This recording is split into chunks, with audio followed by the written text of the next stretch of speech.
Hey, hey, welcome to Find Your Fierce, how to find your voice, take back your power, and do more of what matters.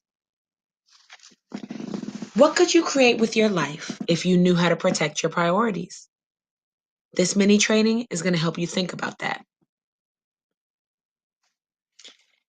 If you're listening to this, you're either doing really big things in the world already, or you have plans to do big things, but you know you're getting in your own way.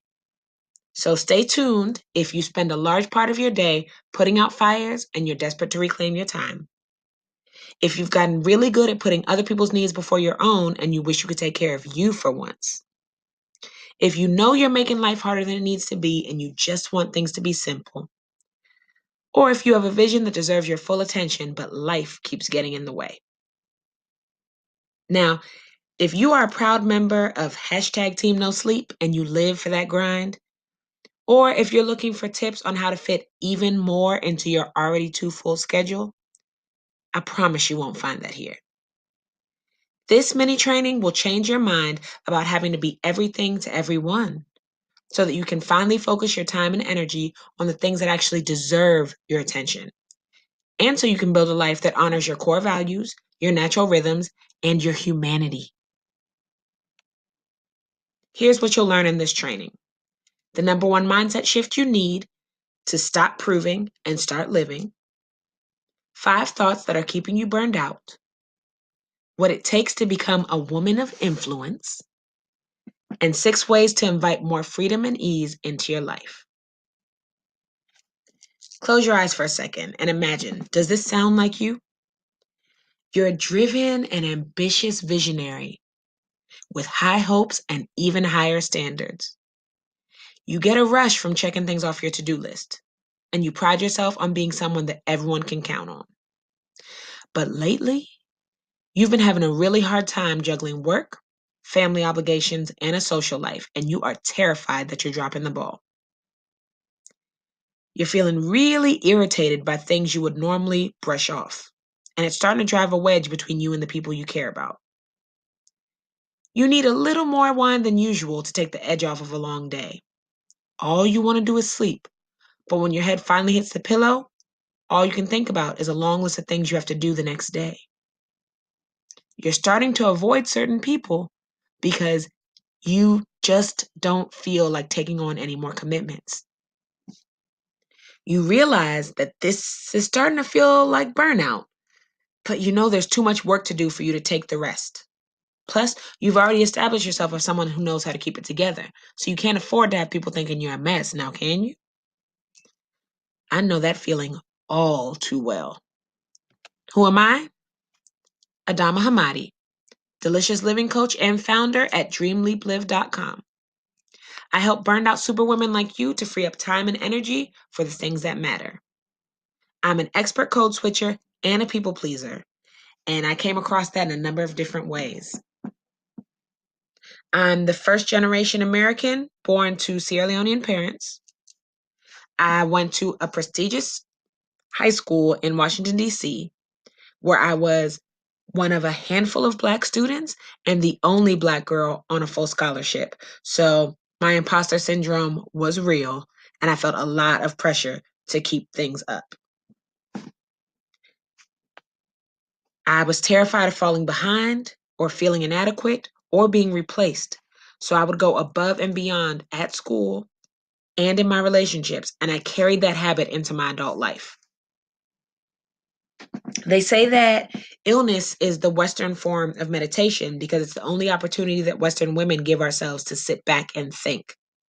I know that in a very personal way because I woke up at the age of 25 in the emergency room with a blood clot in my lung and a warning from my doctor that my current stress levels were going to give me a heart attack, a whole heart attack at 25.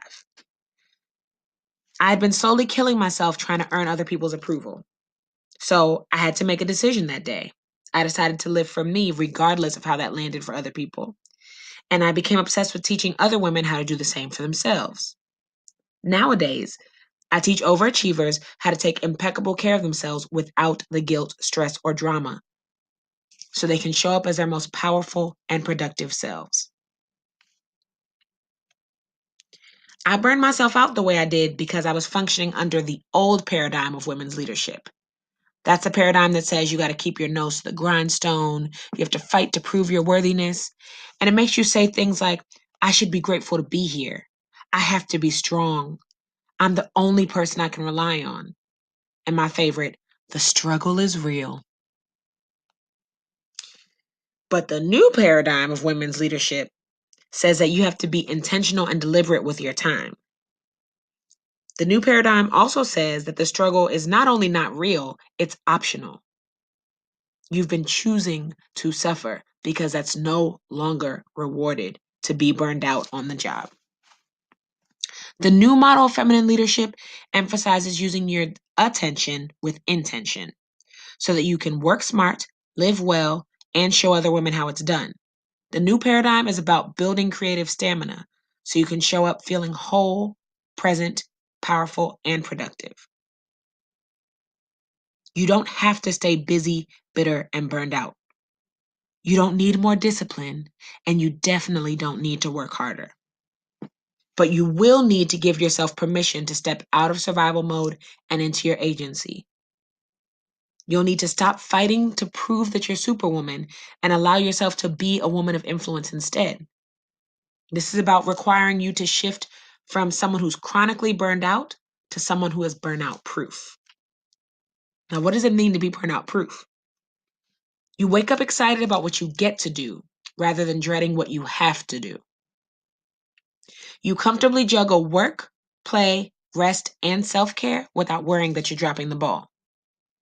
You spend your time, energy, and attention on things that matter to you. Imagine being able to do good work and add value without having to run yourself into the ground. This is what burnout proof living looks like. This is what burnout proof leadership looks like. And this is the direction that you need to be headed in if you want people to be able to take you seriously. Here are 3 things that burnout proof women do differently. They remember to slow down before they break down. In other words, they don't wait for a health crisis to take themselves seriously. They value efficiency over long hours because there's no prize for staying latest at the office when you could have figured this out in fewer hours. And they own their worth and refuse to settle for anything less. It's pretty self-explanatory. There are 6 things that you'll need to commit to if you want to embody your freedom and sovereignty as a burnout proof woman of influence. I call them my 6 pillars of burnout proof living. And I want to break them down just a little bit for you today. Free up your calendar. This is important because there are more ways than ever these days to get distracted. So if you know that you're called to lead, it is imperative that you learn to distinguish between what's urgent and what's important. Just because it's buzzing or dinging does not mean that it's mission critical.